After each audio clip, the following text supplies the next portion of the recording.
I've lived in New Jersey my entire life. I've been a fiction writer, actor, playwright, blogger, gourmet chef, home renovator, event planner, landscape architect, and decorator. Now, I'm married to a professional drummer who is also an award-winning photographer, so the arts have always been really important to me. There are so many people in New Jersey that are involved in the arts, and I am planning to talk to all of them. Well, maybe not all of them, but a lot of them. And I'm inviting you to listen in. I'm Lucille Sapio, talking arts and culture, and this is Hazlitt Coffee Talk. My next guest is Rosemary Conte, jazz singer, band leader, and so much more. Rosemary started performing at the age of 4, but her career really blossomed in the early 1970s. Rosemary was truly a pioneer as one of the first female band leaders in the area. But Rosemary has never been content to just do one thing. So she filled her spare time as a writer, voice teacher, and recording artist, as well as a hypnotherapist. She's earned the respect and admiration of so many musicians for her talent, as well as for the help and advice she's given them through her organization and newsletter, All Music, which was instrumental, if you'll pardon the pun, in helping them to navigate the difficult and sometimes treacherous waters of the music industry. Hello, Rosemary. Hello. Now, you have been a music icon in this area for years. A singer, a band leader, a booking agent, and an organizer of a 501c3 designed to help other musicians. And the mother of other fabulous musicians, your 2 sons who perform under the name of the Conte Brothers. Now, where did they get that name? I don't know. Yeah, they've had several names for their bands through the years. Yeah. They've been doing it a long time. And my 3rd son, Jeff, is now playing. He's playing with an original band. So now I've got a trio. How did your love of music influence them? I came from a musical family. My father was a musician. He was a good singer, and he played the string instruments, guitar, bass. I started singing at like 4 years old, being in shows and singing with my father's band, and that was just something that I took into my adult life. My adult life was all about music. I mean, I made my living that way, raising my 4 kids as a single mom. So there was always all kinds of music in the house. Yeah, they had no choice but to be influenced by it. Right. And so they started working with me when they were adolescents. We started doing wedding ceremonies. We would do guitar voice for wedding ceremonies. And then as they got older, they were part of my club date band because they knew all the top 40, we called it in those days. Mm-hmm. And they were going to college to Rutgers. They have degrees in jazz performance, but they're rock and rollers. Yeah. You know, in their hearts. But quite unusual because they literally can play any kind of music, and that's kind of rare among young guitar players these days. Well, they're not that young anymore, right? Right. Yes. No, but they were always that way, Yeah, you know. yeah. It was inescapable, the music. Yeah. So most people would consider you mostly a jazz singer. Is that the way you like to be known and like to be remembered? Yes, but I had to work at and develop the technique to sing other styles, too, so that I would never have to turn down a gig when the phone rang, you know. So I had to be able to sing anything.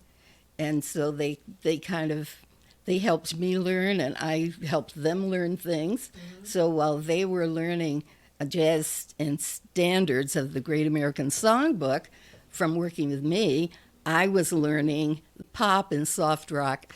So there was always this exchange going on, you know, which was pretty interesting. You have performed for many years, and you probably have some interesting stories to tell about some other famous artists. Do you have any that you can share? I was talking recently about Stevie Wonder. Oh. I remember, I'm from upstate New York, Utica area, Syracuse, kind of up around there. And there's a place called Sylvan Beach. It was the go-to place in the summer for young people to go and dance to the bands that were playing there. Right. You know, they do the shag and the jitterbug, and it was a place to hang out. I was young. Maybe I was 15 or 16.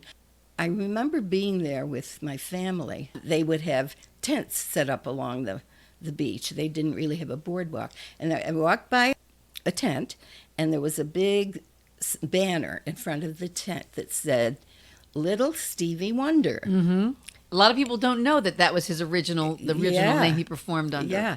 And I thought, I think I had heard about him then. Yeah, maybe Fingertips. Little Stevie Wonder. And a few days later, my father took me with him to a meeting upstairs from a storefront in Utica. And he belonged to the Oneida County Jazz Society. So once every couple of weeks, the guys would get together and they would have jam sessions at this meeting of the Jazz Society. And so my father took me and I would sing with them. And that was, great experience for me. And one day I saw coming up the stairs a really little black kid. And he was being led by somebody helping him. Obviously, he was blind. And it was Stevie Wonder. Whoever... Did you get to sing with him? No. That would have been cool. Whoever his handlers were at the time, they probably said, hey, where's the action around here? And somebody said, go to Utica upstairs from the whatever. and so they came up and they listened to the music. And he was just, this little kid. Yeah. Yeah, I remember it like it was yesterday. That's the most memorable star thing. Now, every artist has the benefit of social media to promote themselves. But that wasn't an option when you were performing. Oh, goodness. It's a whole different world. Yeah. How different do you think it is today for artists? Well, as far as self-promotion, which any artist has to think about and do, a typical gig for me might have been at a club or maybe a restaurant with a trio. It was difficult, especially if it was one single night. And it was hard to convince restaurateurs to do a whole weekend. Yeah. Or how about one night a week and you let the popularity grow? No, they think all the people who love you are going to come out on that same night, the same week. I really had to promote it.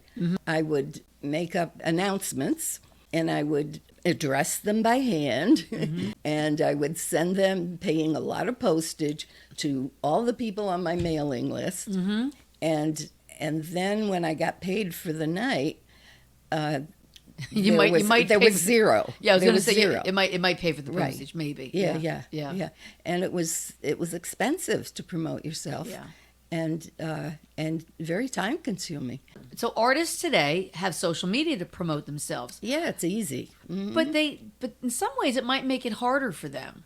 Do you think that there are ways that, because there's so much social media and there's so much competition now and so many fewer places to perform, that they may actually have it harder? Well, yeah, there's more competition, and people are motivated to do more. So there's more activity vying for the very same crowds. Right. And so, there's more entertainment because there can be, and it can be promoted. Yeah. But I don't see many drawbacks. Yeah. I think it's much easier, but, you can't convince younger artists of that because they weren't there back then. Back when I was growing up. And it still takes work. Yeah. It still takes work. You were lucky if you got one of those little liners at the bottom of the front page in the Asbury Park Press, right? Oh, remember those? Who's playing this weekend? You get the press and you look for those little liners. Yeah, right.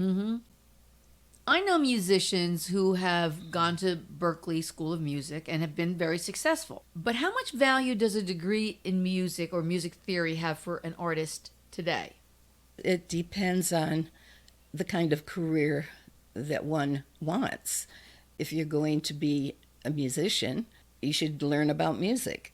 And if you're satisfied with being the four-chord wonder, and rock and roller, but music's going to change, and as you grow, and you're going to hear things that you want to play and want to understand. And like anything, the more you know about it, the better you are. as a singer, I regret that I didn't have a better handle on the musicianship part of singing, because singers are musicians. We're the organic instruments, And I sang all my life, and I didn't really need lessons to sing. A lot of people are born with good instruments, some extraordinary instruments, and just born to sing and influenced by listening to good singers. But if I had gone to college, and if I was a music major, or if I had some other way learned to quickly read music, I could have been a studio singer. I had a few lessons because I was concerned about breathing correctly, yeah. Right. I never even knew people went to college for music. I never knew that. Well, and if you think about it, yes, you can go to school for music now, but how are you ever going to pay back those loans? You're not going to pay them back being a musician. Oh, right. Yes. The music programs have been oversold, but the people who love music and have an artist's soul, you can't stop them. They're going to go wherever. Yeah. They're going to learn as much about music as they can. They're going to play and perform as much as they can, but they're also going to have to be doing something else. Yeah. And it's been that way for hundreds of years. Yeah, probably thousands. Yeah. Now, in the past, most artists did not write their own music. They covered music written by someone else. Did you write your own music, or were you inclined to just cover jazz standards? Well, in the beginning, I sang the typical jazz songs. And as I grew older, I began to write. Well, part of the problem was I didn't have the music theory and I didn't know the language of music so that I could write down what I could hear. Right. So I would perceive something in my mind, but I wanted to notate it so that other people could play with me. So that was a problem. Actually, I wrote a song for Frank Sinatra. Oh. But he never heard it. Oh. You take your O back. I take that back. I remember being at the kitchen table, and this idea came to me, and I heard a voice that said, write this down. So I wrote down the lyrics, and it just came, and the melody came really fast. It's like a big dramatic song that needs an orchestra. And here I was feeling rather powerless because I had the inclination to create something, but I can't write it down. Yeah. Right. Actually, my friend Brad Mandigo notated it for me. The lyrics were just so Sinatra, and it was called, I Never Dreamed of Having Nights Like This. And so this is a lament. Did you ever record it? Yes, I did. I recorded it in New York. I have no idea what happened to the recording, but it was tape, of course. So I never did get it to Frank. I had opportunities to, but he was my idol.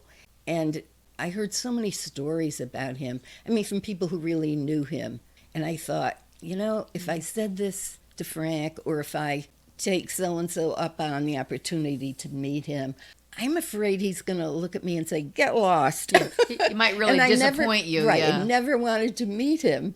So I never got it to Frank, and Frank died. So I learned something recently that really amazed me. Back in the day, some of the American Federation of Musician Locals wouldn't allow singers to join. Perhaps it wasn't a coincidence that most of the singers were women, but is it true that you actually had to register as a tambourine player in order to join the union? Yeah, there was a special program that the unions would provide for musicians, and it was called the Musicians Performance Trust Fund. The locals had this fund, and they would pay local musicians to bring live music to public schools, the beach. They didn't pay much at all. We would have to sign this green sheet and indicate what instrument you played. I was the leader, but I had to sign the sheet as a maracas player or a tambourine player, because this is really a shame. They did not consider the singer a musician. Yeah. And it was just so That's insulting. demoralizing. It's insulting. It is. It was insulting. And I don't know if that's changed. But, that's how it was. And, of course, most of the singers were females. Yes. It was tough. It's was the kind of tough for stuff that women. as women we've had to put up with our whole lives. Yes.